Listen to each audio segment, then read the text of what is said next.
suis assez lève tôt, je te dirais, à cause de la jungle, j'ai pas de rideau. La lumière rentre, puis c'est ça. 6h30, d'habitude, c'est mon heure. Première chose, c'est un café. Souvent, après ça, je vais peut-être brûler de l'encens, mettre de la musique. Si ça me tente, peut-être du yoga ou juste des étirements le matin. We walked out to the band, singing till we're sore. Oh, their longing sound that resists me for. Je suis hôtelière ici au Costa Rica. J'ai repris la business de mon père, puis on travaille ensemble maintenant.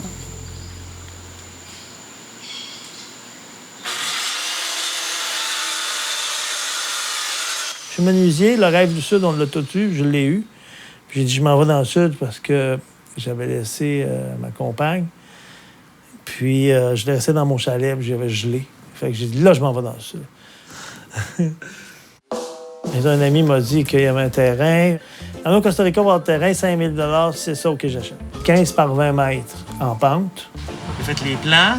L'année d'après, je construisais la tank septique, puis je partais. Je montais tout en escalier jusqu'au ciment avec le ciment ici. En 2 ans, c'était tout monté, tout le ciment. Jusqu'à la rue. Ma première vision, ça s'appelait le Dom Pérignon, puis c'était une pièce de théâtre et cabaret avec un piano sur la scène en bas, où se trouve la piscine maintenant, mais avec un bar, puis des appartements au-dessus. Comme un café d'artistes qu'on peut retrouver un peu partout, que ce soit à Paris ou à Montréal. J'ai suivi le plan pareil, jusqu'à temps que ça m'amène à faire des appartements, jusqu'à temps que ça m'amène à voir que ça coûte cher. Ouais, j'ai autant. Puis j'ai arrêté parce qu'à un moment donné, jamais eu l'argent pour le finir. Puis je gagnais de l'argent, puis j'ai eu une usine de tuiles. Fait que je vendais des tuiles, puis après ça, je bâtissais avec l'argent des tuiles ce que je pouvais chaque année. Le matériel n'est pas trop cher, c'est le temps. Je faisais ça tout seul. Au lieu de décider avec le temps de dire je vais toujours retourner au Québec. Je ne viendrai pas vivre ici à l'année. Mais j'ai des chambres. On a 5 chambres, 4 appartements si tu inclus le mien. C'est pas un hostel, c'est pas un hôtel, c'est une maison de chambre. Il n'y a pas 2 endroits pareils, là. T'as de la plus petite chambre, tout petite, à l'appartement où tu peux dormir 5. C'est au fur et à mesure, avec les budgets qui étaient alloués par année, mon père venait et disait « OK, j'ai assez pour faire une chambre ou j'ai assez pour faire un appartement cette année », puis il se lançait là-dessus. Si tu regardes l'escalier, là, 42 marches, chaque tuile a été coulée à la main. C'est une journée par marche. Fait que ça y a pris 3 mois pour faire l'escalier. L'année d'après, il a fait le toit de l'escalier qui a pris 3 mois à faire aussi. Julie est arrivée aussi, il y a 2 ans, en disant « M'en viens m'en occuper, papa. » Pouf! Et je dis, hein? On verra. Ça faisait 5 ans que je n'étais pas venue parce que je trouvais ça quand même touristique. Je l'avais déjà vu, j'avais envie de voir d'autres choses. Mais il m'est arrivé une drôle d'affaire. J'ai eu juste un cauchemar que mon père décédait. Puis ça a comme sparké quelque chose, dans le sens où je me suis dit, il faudrait vraiment que j'aille voir où est-ce qu'il est rendu avec l'hôtel. Je vois des photos à chaque année, il montre comment ça évolue. Fait que je suis venue passer 1 mois et demi en vacances. Puis lui, vu qu'il est juste ici 4 mois par année environ, tous les mois qu'il est pas là, normalement, il laisse ça à quelqu'un de responsable ou pas tant que ça.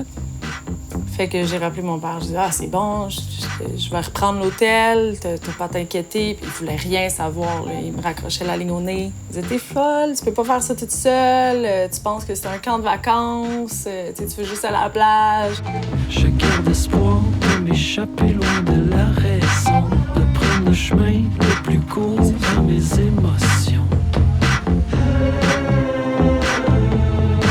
J'ai vu la flamme comme un somnambule, j'avance dans le noir. Au nom d'une femme, je crois à la vie après la mort.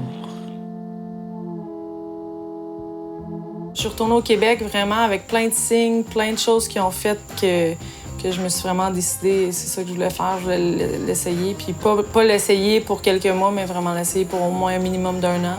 Bien, en premier, quand je riais, c'est parce que j'y croyais pas. Puis il me disait non, jusqu'à temps que c'est moi qui l'ai rappelé. Puis j'ai dit, j'ai vendu mon char. Puis là, j'ai raccroché.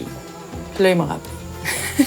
Mais quand elle a tout vendu, puis ça a peut-être fait son affaire, son cas, non, j'y vais pas, m'en va. Ouais, j'amène les affaires. Fait que j'étais parti, elle a rempli ma maison de toutes ses affaires d'appartement, puis elle est arrivée. Puis après ça, j'ai vu qu'elle avait rempli ma maison quand je suis revenu au printemps. Rempli bien comme il faut, les sheds, puis les tout. Puis elle reste ici à cette heure depuis ce temps-là. Puis elle a mis ça sur Airbnb. Puis depuis ce temps-là, l'hôtel marche beaucoup mieux.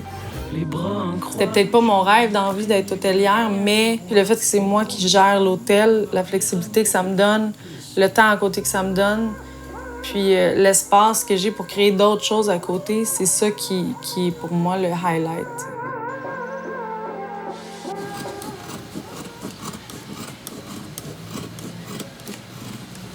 C'est la professionnelle découpeuse de shorts souliers. Comme tu peux voir, mes ciseaux sont très aiguisés. Je suis quand même quelqu'un qui a passé beaucoup de temps dans les magasins. Je travaillais au costume longtemps. J'étais déjà fan de friperie puis de seconde main, vintage. Puis d'avoir l'expérience de chercher du linge rapidement, de trouver des tissus, des trucs comme ça, d'avoir juste la facilité là-dedans. Ça n'a pas été long que j'ai vu des matériaux de qualité, des produits que j'étais comme, hey, ça peut pas finir aux poubelles. Fait que j'ai commencé à piler du stock. Fait qu'on a fait une vente directement en face du Castillo. Ça a été un succès. Tout le monde est venu du village acheter du stock. T'sais, on avait des chemises hawaïennes pour les gars. Puis là, on est sortis le soir même. Tout le monde était habillé en Lunayana. Fait qu'on s'est vraiment dit qu'il y a quelque chose. Il y a quelque chose à faire là. Lunayana, dans le fond, c'est comme une friperie, un pop-up shop. Je l'ai designé d'une façon que j'ai pas besoin de mettre tout mon temps là-dessus. Dans le fond, on fait nos achats, on nettoie tout. Il y a des choses qu'on modifie. Si on est comme, ah, OK, ça pourrait être plus cool, ouvert, plus court. On pourrait changer, mettons, c'est ça, mettre des boutons ou enlever les boutons, des trucs comme ça. C'était comme une espèce de burqa. Donc, on l'a coupé, puis on a rajouté les petites fringes ici parce qu'on trouvait que ça faisait un petit feel de Spanish Caravan. Malky, elle tripe sur le linge. C'est une fille de mode, mais c'est aussi quelqu'un d'hyper créative. Là. Elle arrive à faire tout avec rien. Elle met des ensembles, des trucs ensemble que tu dirais, ben non, ça n'a pas de bon sens, mais elle a vraiment un œil particulier pour ça. Fait que je pense que ça l'a allumé. Puis elle est partie 1 mois en voyage, faire la Colombie puis d'autres pays, puis elle est revenue, elle est restée 3 mois. Lunayana, présentement, c'est pas... Je peux pas y donner 100% de mon temps et de mon cœur parce que j'ai le Castillo, parce que j'ai d'autres projets. Mais il y a définitivement du potentiel. Puis Malky, quand elle va revenir l'année prochaine pour la saison haute, on va travailler définitivement sur une collection qui va être vraiment toute faite avec des matériaux recyclés. Probablement avec Francisco, qui lui est un bien bon couturier puis qui fait ça à partir de matériaux recyclés.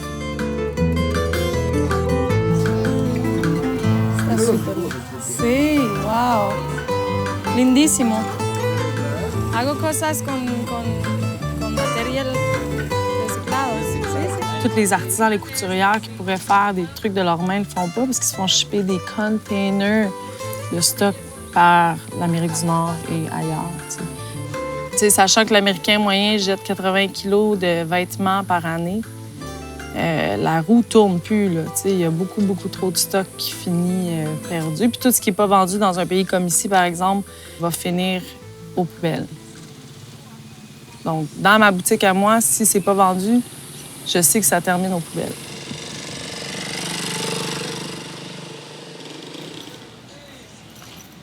C'est la journée la moins chère du mois!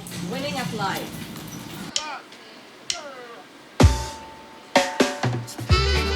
Le plus drôle, c'est que cette friperie-là, il m'envoie des messages textes quand il y a des spéciaux. On vient souvent. Les vrais trésors, je pense, c'est des morceaux vraiment vintage. Pas juste de seconde main, mais vintage. Ouais. Tu sais, des fois, tu trouves comme une salopette, là. Tu sais qu'elle a été faite dans les années 80. Ouais. Ça m'excite. C'est un peu un rêve. Son chandail, cut-off. Ça, c'est un vrai... Un vrai Harley Davidson. Vintage. Ça m'excite. Ça nous excite. Ça, on les vend pas. Non, c'est pas non, c'est ça. Ça, on les garde tout pour nous. La plupart du stock vient des États-Unis. C'est shippé puis c'est vendu au poids en Amérique centrale, dans des boutiques comme ça. Puis ça, c'est... Cette friperie-là, dans le fond, c'est une chaîne. C'est un peu comme le village des valeurs du Costa Rica. Si ça, c'est pas acheté, ben ça s'en va dans la poubelle, ça s'en va dans le scrap. Ouais, c'est jeté. What? C'est un inside, c'est comme ma toune, là. C'est sa toune préférée. C'est ma toune préférée. Julie, initialement, quand elle a parti Luna Yana, c'était la saison des pluies. C'est comme sa période la plus créative, si tu veux. Puis elle m'a comme demandé si je voulais être sa partner. Parce qu'elle a vu que je tripe super gros denim ici, puis que... Sans toi, Sa fille! sans toi, c'est pas pareil. Sans moi, c'est pas pareil. Je pense, honnêtement, tu sais, je viens magasiner ici souvent, puis on n'a pas vraiment...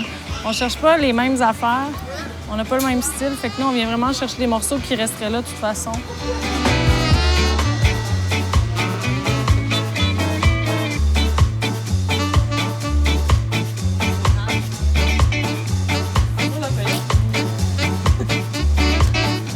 Bon, on va aller prendre 2 heures pour payer. Ouais, ça, c'est bien fun. Puede hacer una cuenta. Hey, ça, là, mine de Ça rien. ressemble à ta sacoche que t'avais.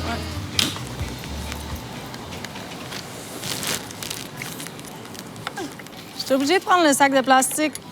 Même si tu amènes tes sacs, ils te laissent pas sortir avec ton sac. Il faut absolument qu'ils le mettent dans un sac de plastique. C'est comme un protocole, puis ils peuvent pas passer à côté de ça. Maintenant, ils me connaissent, fait qu'ils mettent juste une broche au lieu d'en mettre 22, puis je peux plus comme réutiliser le sac.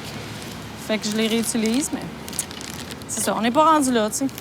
Pourquoi on peut pas travailler ensemble pour quelque chose que de toute façon, ça change rien, tu sais, réellement, mais des fois, il faut juste respecter la façon dont ils fonctionnent, puis se dire que à un moment donné, ils vont comprendre.